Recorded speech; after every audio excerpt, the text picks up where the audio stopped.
ಆತ್ಮೀಯ ರಾಜ್ಯ ಸರ್ಕಾರಿ ನೌಕರೇ ಹಾಗೂ ನಿವೃತ್ತ ವೇತನದಾರರೇ, ಸೊ 7ನೇ ವೇತನ ಪರಿಷ್ಕರಣೆ ಪ್ರಕಾರ ಜುಲೈ 2024ರಲ್ಲಿ ನಿವೃತ್ತಿಯಾಗಿರ್ತಕ್ಕಂಥ ನೌಕರ ಪಿಂಚಣಿ ಹಾಗೂ 2024 ಆಗಸ್ಟ್ ತಿಂಗಳಲ್ಲಿ ನಿವೃತ್ತಿಯಾಗಿರ್ತಕ್ಕಂಥ ನೌಕರರ ಪಿಂಚಣಿಯಲ್ಲಿ ವ್ಯತ್ಯಾಸವಾಗಿದೆ ಅಂತಕ್ಕಂಥ ಒಂದು PDF ಎಲ್ಲ ಒಂದು ವಾಟ್ಸಪ್ ಗ್ರೂಪ್ಗಳಲ್ಲಿ ಹರಿದಾಡ್ತಿದೆ.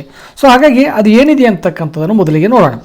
ಸೊ ನೋಡ್ತಾ ಇರ್ಬೋದು ಇಲ್ಲಿ ಸೇವಾ ವಿವರ. ಜುಲೈ 2024ರಲ್ಲಿ ನಿವೃತ್ತಿಯಾಗಿರ್ತಕ್ಕಂಥ ಪಿಂಚಣಿ ನೌಕರರ ಪಿಂಚಣಿ ಎಷ್ಟಿದೆ ಅಂತಕ್ಕಂಥದ್ದು.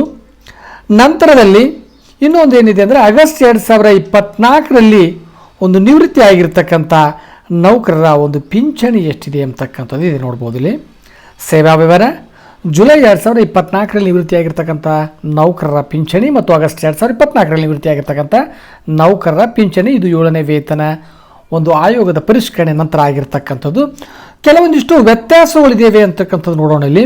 ಸೊ ಸೇವೆಗೆ ಸೇರಿದ ದಿನಾಂಕವನ್ನು ನೋಡಿದಾಗ ಜುಲೈನಲ್ಲಿ ನಿವೃತ್ತಿಯಾಗಿರ್ತಕ್ಕಂಥ ನೌಕರ ಕೂಡ 29/9/1994ರಲ್ಲಿ ಇವರು ಸೇವೆಗೆ ಸೇರಿದ್ದಾರೆ.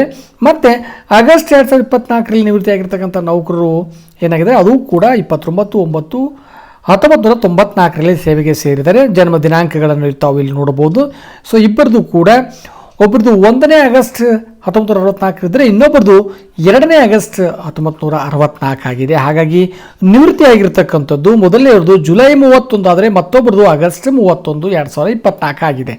ಒಟ್ಟಾರೆಯಾಗಿರ್ತಕ್ಕಂಥ ಸೇವಾವಧಿಯನ್ನು ನೋಡಿದಾಗ ಒಟ್ಟಾರೆಯಾಗಿರ್ತಕ್ಕಂಥ ಸೇವಾವಧಿ ಮೊದಲಿಗೆ 29 ವರ್ಷ 10 ತಿಂಗಳು 2 ದಿನ ಆದರೆ ಆಗಸ್ಟ್ 2024ರಲ್ಲಿ ನಿವೃತ್ತಿಯಾಗಿರ್ತಕ್ಕಂಥವ್ರು 29 ವರ್ಷ 11 ತಿಂಗಳು 2 ದಿವಸ ಆಗಿದೆ. ಹಾಗಾಗಿ ವೇತನಗಳನ್ನು ನೋಡಿದಾಗ ಕೊನೆಯ ವೇತನವನ್ನು ನೋಡಿದಾಗ ಜುಲೈ 2024ರಲ್ಲಿ ನಿವೃತ್ತಿಯಾಗಿರ್ತಕ್ಕಂಥ ನೌಕರರ ವೇತನದ ಒಂದು ಕೊನೆಯ ವೇತನ ಎಷ್ಟಿದೆ 51,400 ಆದರೆ ಇನ್ನೊಬ್ಬರದ್ದು ಎಷ್ಟಾಗಿದೆ ಅಂದರೆ ಆಗಸ್ಟ್ 2024ರಲ್ಲಿ ನಿವೃತ್ತಿಯಾಗಿರ್ತಕ್ಕಂಥದ್ದು 81,800. ಹಾಗಾಗಿ ವ್ಯತ್ಯಾಸ ಎಷ್ಟಂದರೆ 30,400 ರೂಪಾಯಿ ಒಂದು ಮೂಲ ವೇತನದಲ್ಲಿ ಕೊನೆಯ ಬಾರಿಗೆ ಇರ್ತಕ್ಕಂಥ ವ್ಯತ್ಯಾಸ ಅಂತ ಹೇಳ್ಬೋದು.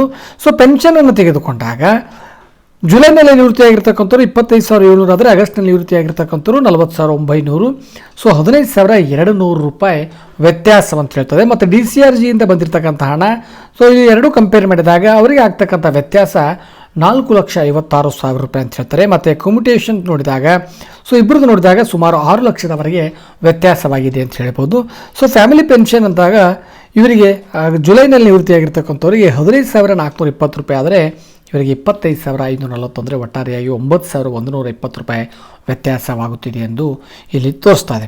ಹಾಗಾಗಿ ಒಟ್ಟಾರೆಯಾಗಿ ಜುಲೈನಲ್ಲಿ ನಿವೃತ್ತಿಯಾಗಿರ್ತಕ್ಕಂಥವ್ರು 18,72,027 ರೂಪಾಯಿ ಪಡೆದರೆ ಆಗಸ್ಟ್ನಲ್ಲಿ ನಿವೃತ್ತಿಯಾಗಿರ್ತಕ್ಕಂಥವ್ರು 29,79,117 ಅಂದರೆ ಸುಮಾರು 11 ಲಕ್ಷ ಇಲ್ಲಿ ವ್ಯತ್ಯಾಸವಾಗ್ತಾ ಇದೆ ಅಂತಕ್ಕಂಥ ಒಂದು PDF ಎಲ್ಲ ವಾಟ್ಸಪ್ ಗ್ರೂಪ್ಗಳಲ್ಲಿ ಹರಿದಾಡ್ತಿದೆ. ಹಾಗಾಗಿ ಇದು ಎಷ್ಟರ ಮಟ್ಟಿಗೆ ಸತ್ಯ ಆಗಿದ್ದು ಅಂತಕ್ಕಂಥ ನಾವು ನೋಡಬೇಕಾಗತ್ತೆ. ಏಕೆಂದರೆ ಒಂದೊಮ್ಮೆ ಈ ರೀತಿಯ ವ್ಯತ್ಯಾಸವಾಗಿದ್ದೇ ಆದರೆ ಜುಲೈನಲ್ಲಿ ನಿವೃತ್ತಿಯಾಗಿರ್ತಕ್ಕಂಥ ಸರ್ಕಾರಿ ನೌಕರನಿಗೆ ಬಹಳಷ್ಟು ಅನ್ಯಾಯವಾಗಿದೆ ಅಂತ ಹೇಳ್ಬೋದು. ಈಗಾಗಲೇ ಅನೇಕ ಕಡೆಗಳಲ್ಲಿ ಈ ನಿವೃತ್ತ ನೌಕರರು ಕೂಡ ಜುಲೈ 2022ರಿಂದಲೇ ಪೂರ್ವಾನ್ವಯವಾಗುವಂತೆ ಆರ್ಥಿಕ ಸೌಲಭ್ಯಗಳನ್ನು ನೀಡಬೇಕು ಅಂತಕ್ಕಂಥ ಕೂಗು ನಡೆದಿದೆ. ಹಾಗಾಗಿ ಇದರ ಬಗ್ಗೆ ಆರ್ಥಿಕ ಇಲಾಖೆ ಮುಂದಿನ ದಿನಗಳಲ್ಲಿ ಯಾವ ರೀತಿಯ ಕ್ರಮ ಕೈಗೊಳ್ಳೋದು ನೋಡಬೇಕು.